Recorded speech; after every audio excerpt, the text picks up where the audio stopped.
요한복음 1장 1절부터 13절까지의 말씀입니다. 태초에 말씀이 계시니라. 이 말씀이 하나님과 함께 계셨으니 이 말씀은 곧 하나님이시니라. 그가 태초에 하나님과 함께 계셨고 만물이 그로 말미암아 지은 바 되었으니 지은 것이 하나도 그가 없이는 된 것이 없느니라. 그 안에 생명이 있었으니 이 생명은 사람들의 빛이라. 빛이 어둠에 비치되 어둠이 깨닫지 못하더라. 하나님께로부터 보내심을 받은 사람이 있으니 그의 이름은 요한이라. 그가 증언하러 왔으니 곧 빛에 대하여 증언하고 모든 사람이 자기로 말미암아 믿게 하려 함이라. 그는 이 빛이 아니요 이 빛에 대하여 증언하러 온 자라. 참빛 곧 세상에 와서 각 사람에게 비추는 빛이 있었나니 그가 세상에 계셨으며 세상은 그로 말미암아 지은 바 되었으되 세상이 그를 알지 못하였고 자기 땅에 오매 자기 백성이 영접하지 아니하였으나 영접하는 자 곧 그 이름을 믿는 자들에게는 하나님의 자녀가 되는 권세를 주셨으니 같이 읽습니다. 이는 혈통으로나 육정으로나 사람의 뜻으로 나지 아니하고 오직 하나님께로부터 난 자들이니라. 아멘. 우리가 누가복음을 본 다음 바로 사도행전으로 건너갔기 때문에 요한복음은 건너갔던 그런 시간들이 있었습니다. 다시 돌아와서 이제 요한복음을 우리가 함께 나누기를 원합니다. 요한복음은 공관복음은 아닙니다. 하지만 이 복음은 독특한 관점으로 쓰여졌습니다. 여기서의 독특한 관점이라고 하는 것은 예수님의 생애를 다룸에 있어서 어떤 시간적인 부분도 고려되어 있지만 특별히 예수님이 하나님의 아들로서 어떤 분인가에 대한 그분의 독특한 인격 또는 성품 혹은 그분이 사람들에게 어떻게 다가왔는지에 대한 것들을 요한의 시각으로 다루고 있습니다. 제일 늦게 쓰여진 책 중에 하나이기도 합니다.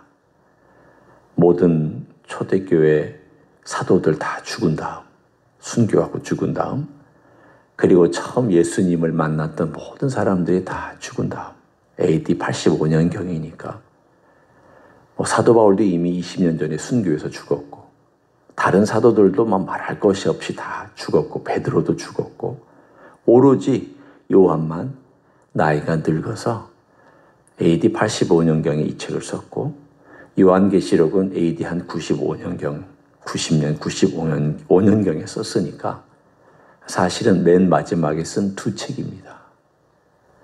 그런 점에서 요한이 오랫동안 목회하고 예수님 전하고 묵상하고 또 고민하고 갈등하다가 내가 예수님에 대하여 이렇게 좀 적어야 되겠다라고 하는 성령의 감동으로 쓴 책입니다.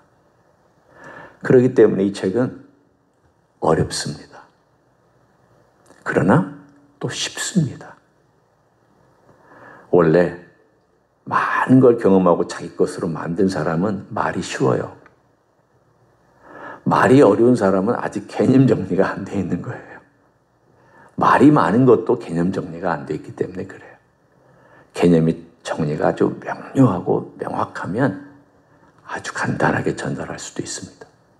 그러니까 요한복음 보면은요, 모든 헬라어 표현들이 그냥 일상생활 속에서 쓰는 표현들입니다. 아주 학식이 많은 그런 사람의 표현도 아닙니다. 예를 들어 누가나 또는 다른 마태 같은 경우는요, 헬라어를 본격적으로 공부한 사람들입니다. 그러니까 말투가 달라요. 그렇지만 요한은 그런 사람은 아니에요. 어부잖아요. 헬라어를 알면 얼마나 알겠어요.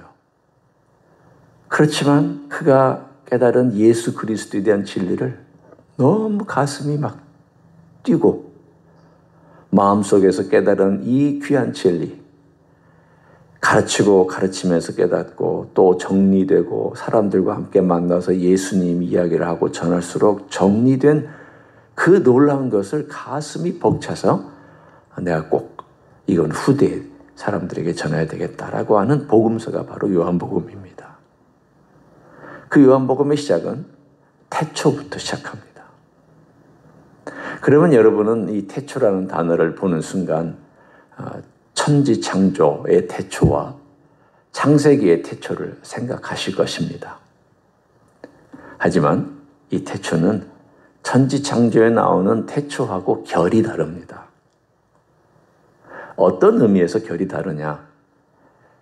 창세기에 나오는 태초는 물질의 시작한 그 시간을 말합니다. 물질이 언제 생겨났느냐? 그러니까 여러분의 존재, 우리의 존재, 이 땅 지구의 존재, 빛의 존재, 이 모든 것들이 언제 생겨났느냐? 이런 것들에 대한 태초를 얘기하고 있는 거고요. 여기서의 태초는 영원 이전을 얘기합니다. 영원 이전. 받고 얘기하면 인간의 이성이나 생각으로는 도저히 도달할 수 없는 영원한 이전, 영원한 그 과거, 어느 시점이라고 말할 수도 없는 그 태초를 얘기합니다. 그러니까 요한복음에서 요한이 찾을 수 있는 단어는 이 단어밖에 없었습니다. 왜냐하면 그 시대에는 영원이라는 단어를 잘 안 썼으니까. 그러니까 이 태초라는 단어는 영원 이전에 계셨던 인간의 존재나 이 물질의 존재나 오는 이 세상에 어떠한 것도 존재하기 이전부터 존재했던 그 시점을 태초라고 쓰고 있습니다. 그러니 여러분 생각해 보십시오. 지금 우리의 이성을 벗어나고 있는 말을 이성으로 지금 듣고 있잖아요. 이해가 안 되는 시점과 이해가 안 되는 분에 대한 이야기를 우리가 지금 이야기하고 있잖아요. 이해하라고. 저도 지금 여러분에게 이해하라고 얘기하고 저도 이해가 안 되는 부분을 이해하려고 하면서 이해를 시키려고 또 이 말씀 전하고 있잖아요. 이게 현실입니다. 요한이 이분은 이해가 안 된다. 그렇지만 들어봐라. 그리고 나서 뭐라고 말씀하시냐면 말씀이 계시니라. 여기서는 정관사 그가 빠졌습니다. 그 말씀이 계시니라. 왜냐하면 우리말로는 잘 이걸 표현 안 할 때가 많기 때문에요. 그러나 명확하게 표현하자면 태초에 그 말씀이 계시니라. 이렇게 표현을 해야 합니다. 헬라어에는 정관사가 붙어 있었기 때문에 그렇습니다. 그럼 이 정관사가 붙어있는 그 말씀이 뭐냐라는 거예요. 우리가 잘 알고 있지만 The Logos라고, 로고스라는 단어는 많이 들어보셨으니까 여러분이 이 단어에 대해서는 알고 계실 겁니다. 무슨 뜻이냐? 원래 이게 예수님을 가리키는 단어는 아니었습니다. 여러분 보십시오. 마태복음에서 로고스라는 단어가 나옵니까? 마가복음에 나옵니까? 누가복음에 나옵니까? 구약의 로고스라는 단어가 어디 70인역, 예를 들어 구약을 헬라어로 번역해서 2세기부터 많은 사람들이 읽었던 예수님도 헬라어로 번역된 그 성경을 인용하셔서 쓰셨거든요. 근데 로고스라는 단어는 존재하지 않습니다. 원래 이 단어는 헬라 사람들이 이성, 지성, 혹은 그 이성과 지성을 표현한 어떤 것을 로고스라고 얘기를 했습니다. 그런데 요한이 성령의 감동으로 깨달은 겁니다. 이분이 바로 이 로고스를 만드신 분이고 로고스를 주신 분이고 그리고 로고스 그 자체시구나라는 것을 성령의 감동으로 깨닫고 그 단어를 채택했습니다. 그럼 그 단어가 뭐냐? 여러분 제가 여러분에게 지금 이 요한복음 1장을 설명하면서 여러분에게 이렇게 설교하고 있잖아요. 그러려면 제 머릿속에 뭐가 있어야 됩니까? 지식이 있어야 돼요. 그렇죠? 이성이 있어야 됩니다. 제 머릿속에. 그리고 생각이 있어야 됩니다. 그걸 로고스라고 그랬습니다. 그리고 이 지성과 이성과 생각으로 정리된 것을 말로 표현할 수 있어야 됩니다. 말로 표현 안 된 것은 개념에 불과합니다. 생각에 불과합니다. 그것이 말로 명확하게 표현될 수 있어야 됩니다. 1, 2, 3, 4, 5로 하든지 논리적으로 하든지 그걸 로고스라고 그랬습니다. 로고스는 표현돼야 됩니다. 특별히 옛날에 헬라 사람들이나 히브리 사람들은 다 말로 했습니다. 말로 증언하고 말로 표현하고 말로 부전하고 말로 했습니다. 적은 것도 있지만 말로 했습니다. 때문에 자기의 생각과 이성을 말로 표현하는 건 대단히 중요합니다. 세 번째는 이 말로 표현됐다는 것은 말로 전하는 에이전트가 있다는 뜻입니다. 그 에이전트가 누구냐면 사람입니다. 그러면 적어도 세 가지가 필요하죠. 첫째, 이성이나 지식이나 지혜나 혹은 생각이라고 하는 제 머릿속에 있는 어떤 것이 필요하고, 두 번째는 이것이 들려질 수 있는 표현되어야 되는 말이 있어야 되고, 세 번째는 이 말을 하는 에이전트가 있어야 됩니다. 오늘 그 말씀은 바로 그 모든 것을 다 갖고 있습니다. 이분은 지식과 이성과 생각의 집합체며 출발지며 주신분이다. 그분은 모든 이성의 출발이다. 그리고 우리의 아무리 많은 이성을 가진다 할지라도 그 모든 이성을 합친 것보다 훨씬 뛰어난 분이다. 그리고 그분은 말씀하신 분이다. 들려지도록 말씀하신 분이다. 따라서 나중에 천지창조 얘기가 나오는데 천지창조할 때 그 말씀으로 천지를 지으신 분이 누구냐? 성자 예수 그리스도입니다. 빛이 있으라. 누가 말씀하셨느냐? 이분이 말씀하셨습니다. 모든 씨앗들은 다 종류별로 생겨나라. 누가 말씀하셨느냐? 성자 예수님이 말씀하셨습니다. 말씀하신 분이 누구냐면 The Logos, 바로 그 말씀입니다. 그리고 이분은 인격체입니다. 바꿔 얘기하면 이 하나님의 모든 걸 다 밖으로 드러낸 분이라는 뜻입니다. 하나님은 볼 수 없고요. 그리고 하나님은 접근하기가 어렵습니다. 제가 지금 성부 하나님을 말씀드리는 것입니다. 그런데 이 성부 하나님과 성자 하나님과 성령 하나님을 이 세상에 드러내 주신 분이 누구냐면 성자 하나님입니다. 성자 하나님은 천지를 창조할 때에도 말씀하신 분이고, 그리고 성자 하나님은 사람들 앞에도 나타났던 분이고, 성자 하나님은 이 모든 것에 대하여 인간의 구원을 이루셔 가시는 분이고, 또 그걸 위해서도 그분이 액션까지 취하셨다는 이야기를 오늘 본문 우리 가운데 해주고 있습니다. 잘 보십시오. 이분이 어떤 분이신지. 1절, 태초에 말씀이 계시니라. 이 말씀이 하나님과 함께 계셨으니 이 말씀은 곧 하나님이시니라. 하나님과 함께 계셨으면서도 하나님이시라는 거예요. 얼마나 신비한 일입니까? 이해하기 어려운 일입니다. 그런데 또한 이분은 2절에도 반복되어 있어요. 태초에 하나님과 함께 계셨고, 그리고 3절에 만물이 그런 말미암아 지은 바 되었으니 지은 것이 하나도 그가 없이는 된 것이 없느니라. 이 땅에 있는 모든 동물과 식물과 빛과 하늘과 하늘의 별과 땅에 있는 모든 피조 세계의 어느 것도, 심지어는 먼지 하나도 이분의 말씀과 손을 거치지 않은 것이 없다. 이것입니다. 여러분, 얼마나 지혜로워야 이것을 지을 수 있을까요? 자, 여러분 상상해 보십시오. 얼마나 지혜로워요. 저는요, 집에서 뭐 하나도 제대로 못합니다. 못 박는 것도, 나사 박는 것도, 심지어는 조립하는 것도. 제 아내는 그거 척척척 잘해요. 저보다 월등히 뛰어납니다. 그런데 한편으로는 그걸 저는 신기하게 바라봐요. 어떻게 저걸 다 이렇게 할까?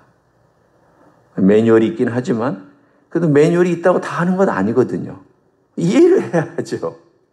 손재주가 있어야 되잖아요. 그렇지만 그걸 벗어난다고 한번 생각해 보세요. 집을 짓는다. 그러면 제 아내의 손도 벗어날 겁니다.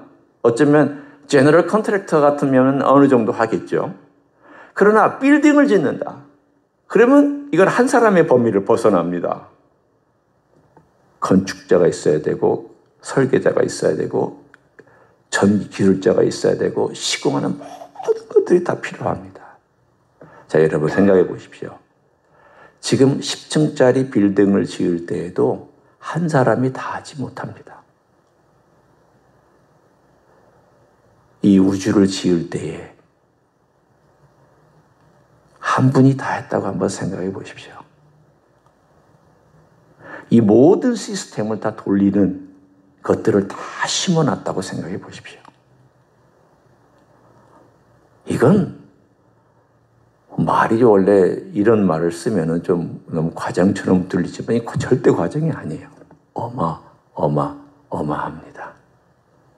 상상을 초월합니다. 이분을 지금 소개하려고 하는 거예요. 이런 분을. 그러니 요한이 얼마나 가슴이 벅차겠어요. 야, 내가 이런 분하고 같이 3년을 살았다고? 이런 분이 내 곁에 와서 나에게 가장 가까이서 음성을 들려줬다고? 말씀의 근원이신 분이 나에게 인간의 말로 그 말씀을 나에게 들려주신 그런 분이었다고?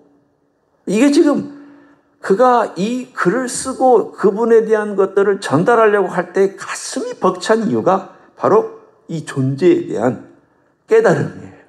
와, 이런 분이구나. 이런 분이 이 천지를 지으신 이 모든 시스템과 모든 스트럭처를 다 만드신 분이 내가 곁에서 3년 동안 따라다녔던 예수님이란 말이냐? 어떻게 이게 가능한 일이냐? 그러면서 오늘 우리들에게 그 이야기를 쭉 적고 있습니다. 이분이 이런 분이다. 이분은 이런 분이다. 그리고 4절에 와서 그 안에 생명이 있었으니 이 생명은 사람들의 빛이라. 이분은 심지어 우리에게 생명을 주신 분이고 우리에게 생명을 주시기 위해서 오셨고 그래서 그 생명 때문에 이 땅 위에 인간이 되셔서 오신 이야기를 지금 전개시키려고 이 엄청난 분이 오셨는데 이 엄청난 분이 오셔서 우리 곁에 계실 때 알아본 사람이 아무도 없었다고. 마리아가 조금 알아볼 듯 하다가 못 알아봤죠. 그렇죠? 천사의 방문 받고 주의 뜻대로 되어지이다 이렇게 받아들였고 또 예수님의 하신 모든 행위를 보면서 참 신기하게 여겼지만 예수님이 정작 메시아로서 세상에 나가서 활동하실 때에는 동생들 다 데려다가 예수가 하는 일이 뭔지 모르겠으니까 좀 데려오라고. 식구들이 안 믿었어요. 그 앞장섰던 분이 누구냐면 마리아입니다. 왜? 마리아도 몰랐거든요. 그 정도까지는 몰랐어요. 그 정도 하나님의 놀라운 분이라는 것을 이해하는 사람이 조금 이해한 사람. 그야말로 인간 중에 제일 근사치로 이해한 사람. 다 몰랐지만 그래도 조금 이해한 사람이 세례 요한입니다. 그래서 세례 요한 얘기가 나오는 거예요. 그렇지만 오늘 중요한 것은 세례 요한이 아니라 오늘 예수님이 누구신가예요? 그 예수님에 대한 이야기를 오늘 4절에 생명이라고 말씀하시면서 5절 오늘 여기까지 우리가 함께 이야기를 나누려고 합니다. 빛이 어둠에 빛이 돼 어둠이 깨닫지 못하더라. 예수님은 너무 변장을 잘하고 오셨습니다. 스파이가 변장을 잘하면 못 알아봐요. 그렇죠? 거기서 태어나서 거기서 스파이 노릇하고 있으면 못 알아봐요. 여러분이 멕시코 땅에 가서 스파이 노릇하면 금방 들켜요. 왜? 얼굴 때문에, 말투 때문에. 그렇지만 여러분이 거기서 태어난 멕시코 사람이고 거기서 문화를 일컫는 사람으로서 스파이 노릇하면 사람들이 잘 못 알아봐요. 예수님이 얼마나 변장을 잘하고 오셨냐면 완벽한 인간으로 이 땅에 오셨고 완벽하게 그 삶에 같이 살았고 태어나고 먹고 마시고 하는 모든 것을 완벽하게 하시기 때문에 아무도 못 알아봤어요. 지금 그 얘기를 하고 있는 겁니다. 빛이 어둠에 빛이 되어 어둠이 깨닫지 못하더라. 여기서 좀 깨닫지 못하다는 말은 여러 가지 의미가 있습니다. 빛이 이기지 못하더라는 말도 있어요.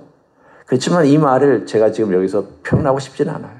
제가 여기서 지금 나타내고 싶은 건 뭐냐면 예수님이 얼마나 잘 변장하고 이 땅에 오셨느냐. 그래서 몰라 봤구나. 모든 사람들이, 심지어는 어머니도 모르고. 다만 세례 요한은 좀 알아봤지만 세례 요한도 감옥에 갇혀서는 예수님에 대해서 의심했잖아요. 당신이 그분입니까? 당신이 내가 기다리고 내가 증언하던 그분입니까? 라고 얘기할 정도로 인간 가운데는 예수님을 제대로 안 사람이 없어요. 너무 완벽하게 인간으로 오셨기 때문입니다. 오늘 요한복음은 그 얘기를 해줍니다. 왜 그렇게 오셔야 됐냐는 거예요.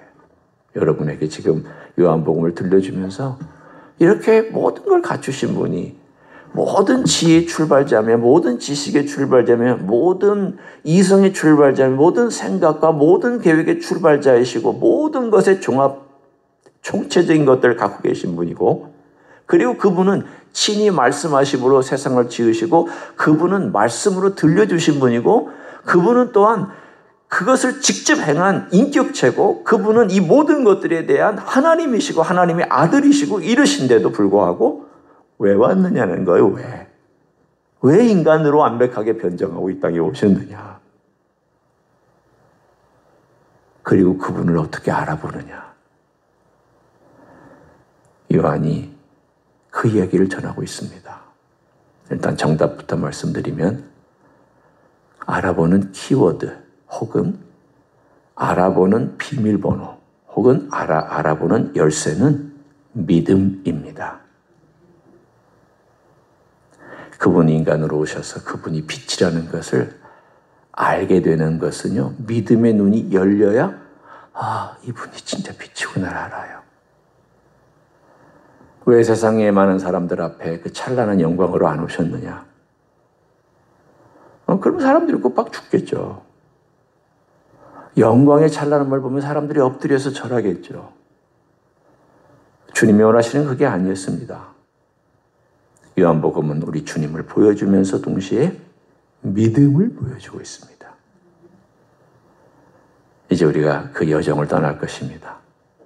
오늘부터 요한복음 끝까지 우리의 여정 속에 우리의 눈을 여셔서 예수님이 누군지를 좀 더 보고 좀 더 알고 그래서 우리의 믿음이 그분을 향하여 더 가까이 가는 그러한 시간들이 되시기를 예수님의 이름으로 간절히 축원합니다.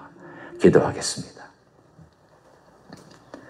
예수님 이렇게 크신 분이 이렇게 작게 이 땅에 오셨습니다. 그렇게 찬란한 분이 그 영광을 가리시고 이 땅에 육신으로 오셨습니다. 영원 전부터 존재하시고 하나님이시며 하나님의 아들이신 우리 예수님이 이 땅에 인간으로서 샌들을 신고 걸으셨습니다. 이 모든 것들이 너무 신비롭고 너무 광대하고 너무 깊어서 다 이해할 수는 없지만 그러나 요한복음을 통하여 우리가 조금이라도 더 알고 배우기를 원합니다. 우리의 믿음이 성장하기를 원합니다. 주여 성령님 도와주셔서 요한복음을 통하여 우리 예수님을 더 사랑하고 더 믿고 의지하는 기회가 될 수 있도록 축복하여 주시옵소서.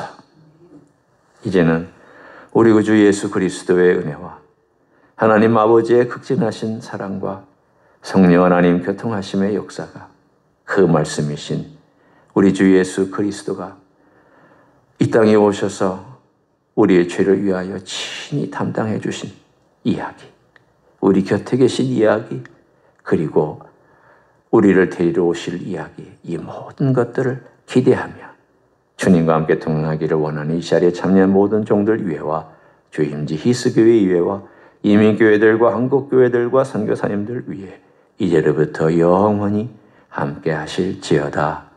아멘.